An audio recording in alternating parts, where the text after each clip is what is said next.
본문의 때는 예수님께서 예루살렘에 입성하신 후 나흘이 지난 목요일이라고 했습니다. 예수님께서 예루살렘에 입성하신 그날을 기념하는 날이 오늘 종려주일이고요. 어찌되었건 그렇게 예수님께서 나귀 타고 왕으로 예루살렘에 입성하신 이후 시간이 나흘이나 지난 목요일이 본문의 때다, 그 말씀이에요. 지난 주일에 말씀드렸어요. 이날은 유대인의 달력으로 1월 14일 유월절 당일이었다라는 것이고요. 다시 말해서 이날은 유월절 양 잡는 날이기도 했다라는 말씀입니다. 그래서 지난 주일 본문에 뭐라고 표기가 되어 있었다고요? 무교절의 첫날 곧 유월절 양 잡는 날이었다라는 것이었죠. 그렇죠? 성경은 무교절과 유월절을 따로 이렇게 구분하지 않는 경우가 많아요. 그래서 무교절의 첫날이라고 하는데 그 무교절의 첫날이 곧 유월절 당일 양 잡는 날이었다, 그 이야기입니다. 아무튼지 간에 이날은, 이 목요일은 예수님께서 잡히시고 십자가에 달리시기 바로 전날이었던 것이었죠. 바로 이날 예수님께서는 제자들과 함께 그 유대인들의 전통을 따라서 유월절 식사를 하시며 제자들과 마지막 시간을 보내시는데요. 자, 지난 시간에 유월절에 대한 설명을 대략 드렸어요. 아주 간략하게 다시 말씀드리면은 출애굽기의 사건이었잖아요. 하나님께서 장자의 죽음이라는 그 어마어마한 재앙을 애굽 땅에 내리실 때에 어떤 사람들은, 그렇죠? 이스라엘 사람들은 어린 양의 피를 의지함으로 그 심판을 면하였다라는 것이었죠. 그러니까 애굽 사람들에게는 그날이 무시무시한 심판의 날이었지만 어린 양의 피를 의존한 사람들에게는 구원의 날이었다, 이 이야기예요. 바로 이 날을 기념하는 날이 유대인의 명절 유월절입니다. 다시 말씀드리지만 6월, 7월 이거 아니에요. 넘어갔다, 6월 했다, 그 죽음의 심판이 어린 양의 피를 보고 넘어갔다 해서 유월절입니다. 그리고 이 날을 기념하며 유대인들은 가족들끼리 이제 모여서 잔치를 벌입니다. 잔치입니다. 이거 잔치. 바로 그것이 유월절 식사입니다. 식사 메뉴는 이랬습니다. 먼저 유월절 양을, 그 피 바른 유월절 양을 불에 구웠습니다. 그리고 그것을 가족들끼리 남김없이 먹어야 했고요. 다 먹기 좀 버겁다 싶으면은 옆에 다른 가족들, 다른 이제 이웃들을 불러다가 어찌되었건 연합해서 식사할 수도 있었습니다. 또 여기에 곁들입니다. 무교병을 곁들입니다. 무교병이 뭐예요? 누룩, 그 이스트가 들어가지 않은 딱딱한 빵입니다. 이렇게 톡하면 이렇게 바스라지는 크래커 이런 거 상상하셔도 괜찮을 것 같아요.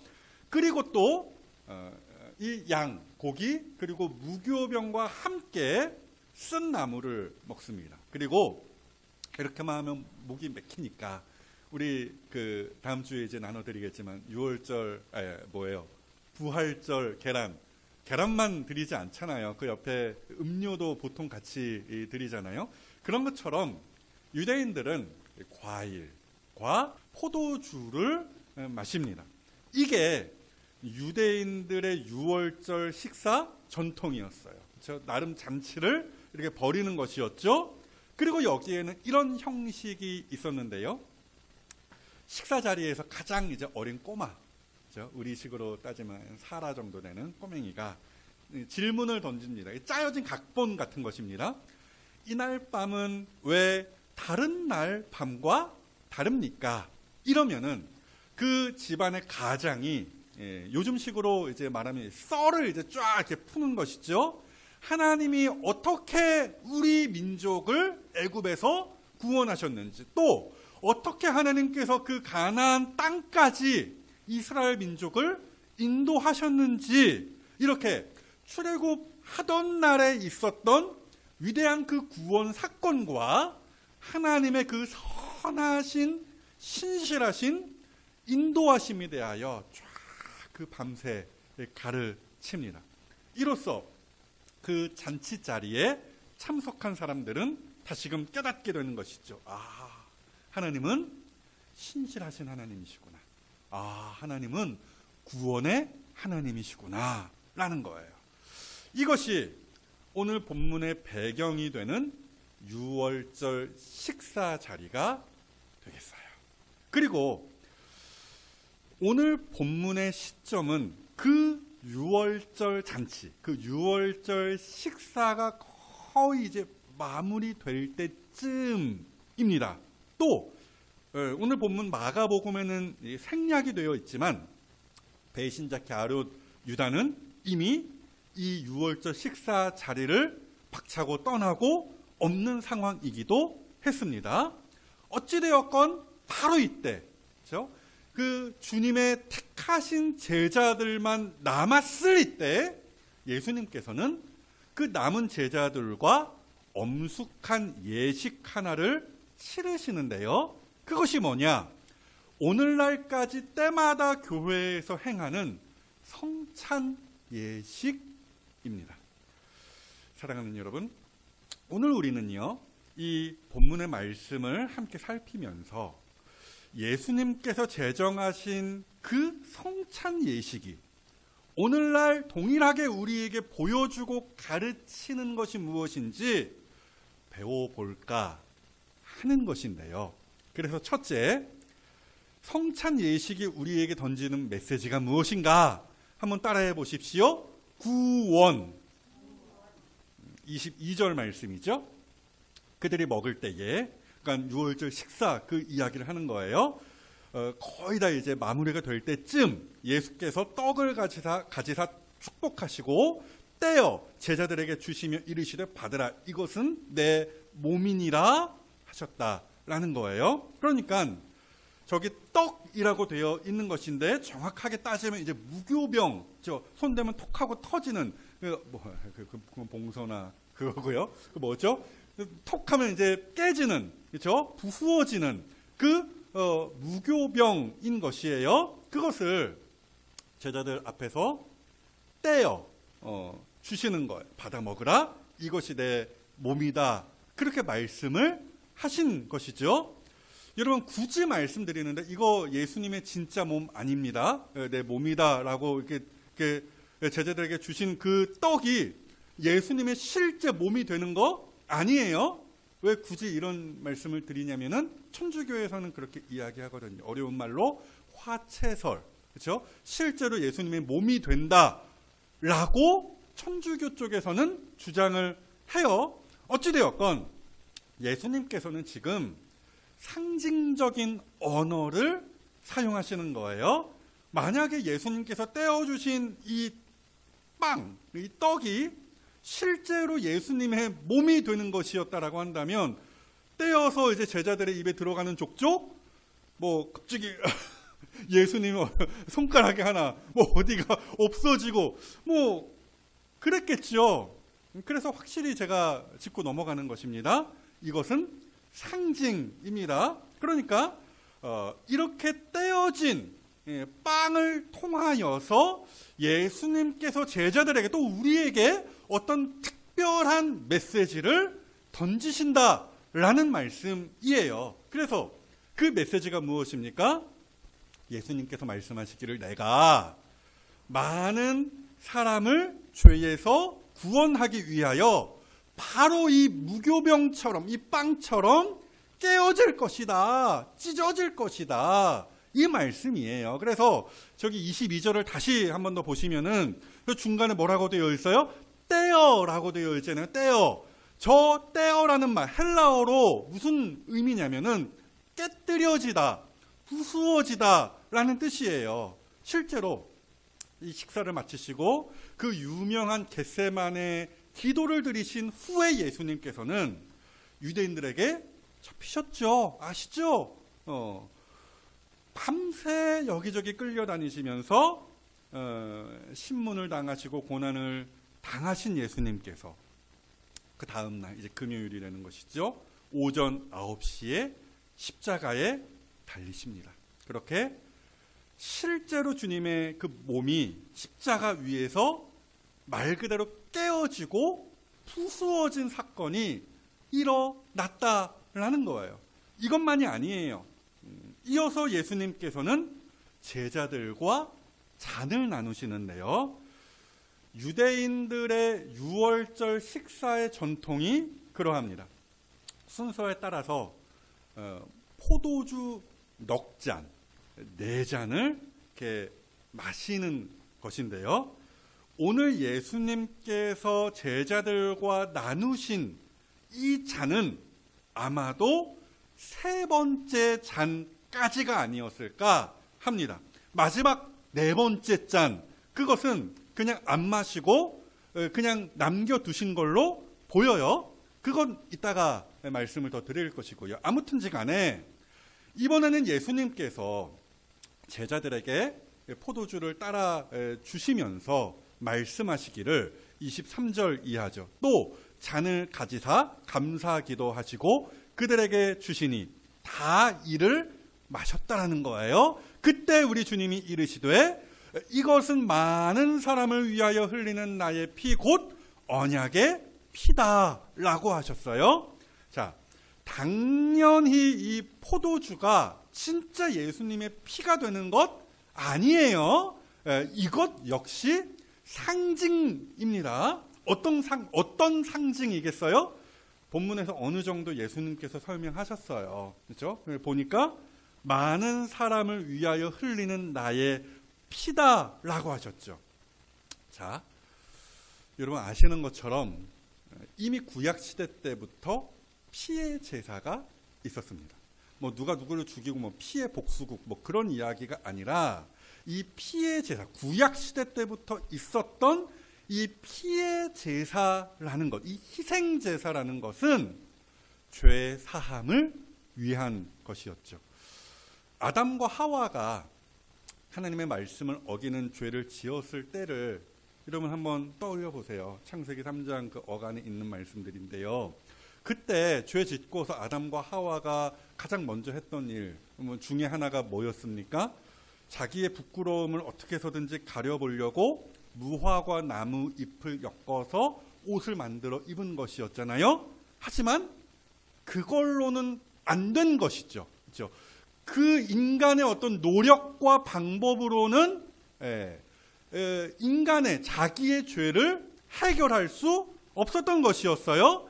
그래서 그를 안타까이 여기신 하나님께서, 그들을 긍휼히 여기신 하나님께서 행하신 일이 무엇이었어요? 가죽옷을 지어 입히셨던 것이에요. 창세기 3장 21절이죠. 여호와 하나님이 아담과 그의 아내를 위하여 가죽옷을 지어 입히시니라. 여러분 저게 무슨 말씀입니까? 죄인들을 대신하여 죄인들의 그 죄를 온전히 덮기 위하여, 가리기 위하여 어떤 한 짐승이 피 흘리고 죽어야만 했다라는 이야기예요. 실제로 히브리서에서 뭐라고 가르쳐요? 피 흘림이 없은즉 사함, 죄 사함이 없느니라. 자 보십시오. 모세 시대 때 와서 이 피의 제사에 대한 규칙이 구체적으로 정하여졌지만 사실 따지고 보면은 아담과 하와 때부터, 그 첫 사람 때부터 죄사함을 위한 피의 제사가 이미 드려졌다, 그 이야기예요.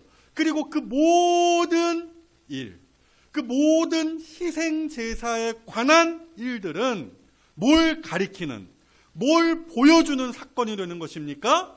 예수 그리스도의 십자가, 예수 그리스도의 그 희생 제사를 미리 보여주는, 즉 예표하는 사건이 되더라는 거예요. 그러니까 구약 성경은 주님이, 그리스도가 이 땅에 오셔서 십자가 지시고 우리를 위하여 대신 죽으심으로 우리의 죄가 사함을 받을 것이고 이제 우리가 담대히 하나님 앞으로 나아가 예배할 수 있게 될 것임을 끊임없이 귀띔해 주고 있었던 것이죠.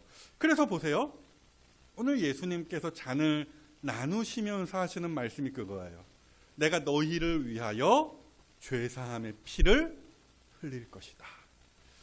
사랑하는 여러분, 이처럼 예수님의 몸이 무교병처럼 산산이 부수어지고 그가 우리를 위하여 피 흘려 죽으심으로 우리가 구원을 얻을 수 있었던 거예요. 이것을 성찬 예식이 우리에게 보여주는 것이죠. 이것이 성찬 예식의 첫 번째 메시지가 되는 것입니다. 그러하기에 성찬 예식이라는 것은 그냥 아무 생각 없이 잔을 마시고 빵 맛있는 그 카스테라의 맛을 보는 그런 자리가 아니다. 성찬 예식을 행하며 우리는 주님의 그 죽으심을 떠올릴 수 있어야 하는 거예요. 그가 살을 찢기시고 피를 흘려주심으로 말미암아 우리가 죄에서 해방될 수 있었고 하나님의 자녀로 살며 이렇게 하나님 앞에 나와 예배할 수 있게 되었음에 감격할 수 있어야 하는 것이죠. 특별히 이번 한 주간을 우리는 고난주간으로 지내죠. 말이 무슨 고난주간이라고 해서 굳이 힘겹게 사실 필요까지는 없겠습니다. 제가 청년 때 고난주간이었어요. 실제로 한 목사님이 진짜 자기 키보다 더 큰 그 십자가를 이렇게 동여 메고서 그것을 지시고서 설교하셨던 그 모습이 그 목사님이 떠오르기도 하는데요. 다 좋습니다. 금식을 하고 하여튼 그 십자가를 묵상하기 위하여 애를 쓰시는 것 좋습니다.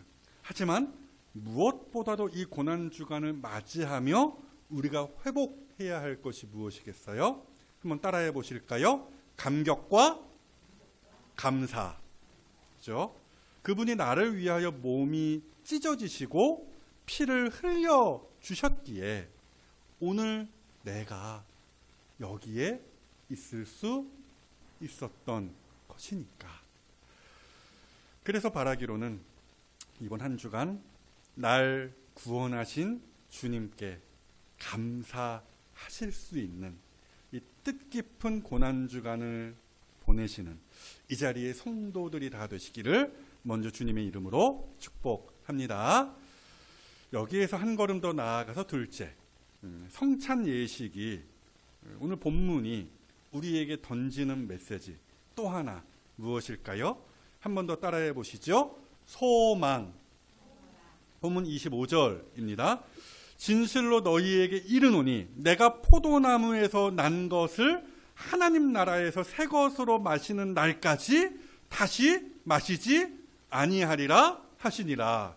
자, 아까 말씀드렸죠. 전통적으로 유대인들은 포도주 4잔을 마신다고 했어요. 그런데 예수님께서는 제자들과 그 예식을 치르시면서 6월절 식사를 통하여 예식을 치르시면서 세 번째 잔까지만 나누시고 그 마지막 4번째 잔을 남겨둔 것 같다라고 했죠. 그렇죠?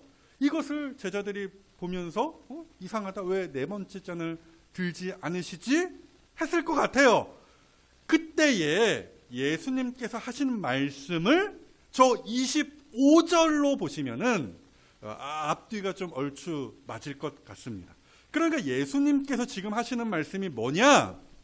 이 남은 한 잔, 이 4번째 잔은 그날에 내가 마저 마시겠다. 너희와 함께 마시겠다라고 말씀하셨던 거예요. 여러분, 이 알쏭달쏭한 이 말씀이 무슨 의미일까요? 여러분 잘 들으십시오.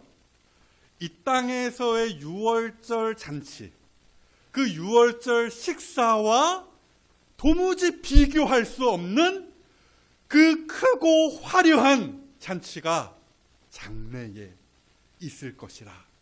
우리 주님이 그렇게 가르치고 계시는 거예요. 여러분, 성경 곳곳에 바로 그 잔치에 대한 힌트가 널려 있죠.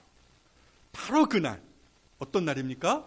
예수님께서 부활하시고 승천하신 이후에 그 하늘에서 계시다가 저리로서 산자와 죽은 자를 심판하러 오시는 바로 그날, 또 하나의 커다란 그 잔치가 있다라고 성경이 누누이 가르칩니다.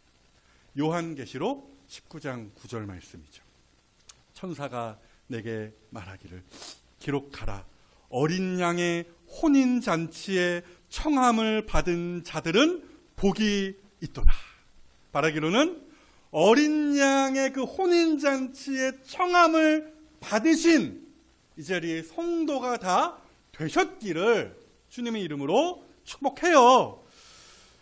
사랑하는 여러분, 우리 주님이 다시 오시는 그날, 우리는 우리 주님과 함께 새 포도주와 음식을 먹고 마시는 그 잔치를, 그 영원한 잔치를 벌이게 될 것이에요.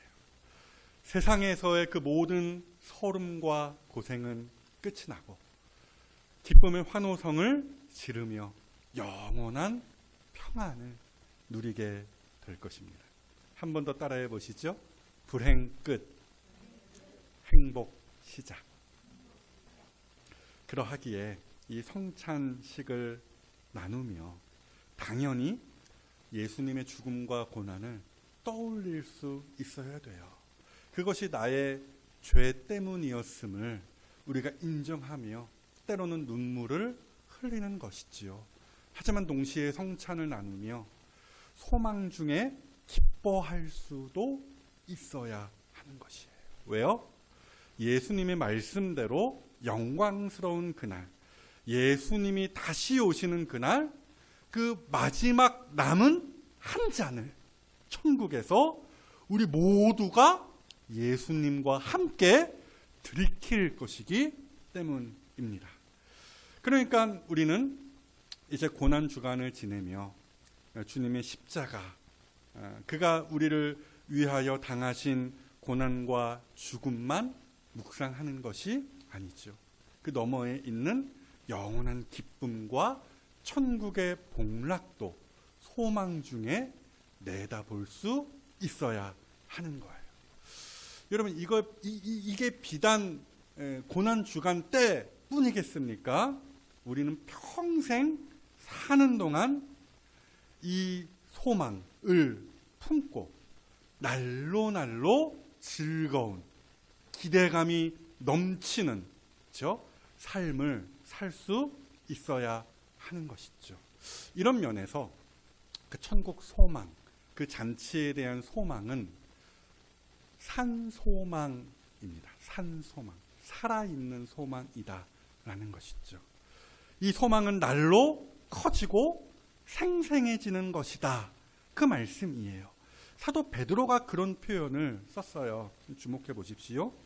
우리 주 예수 그리스도의 아버지 하나님을 찬송하리로다.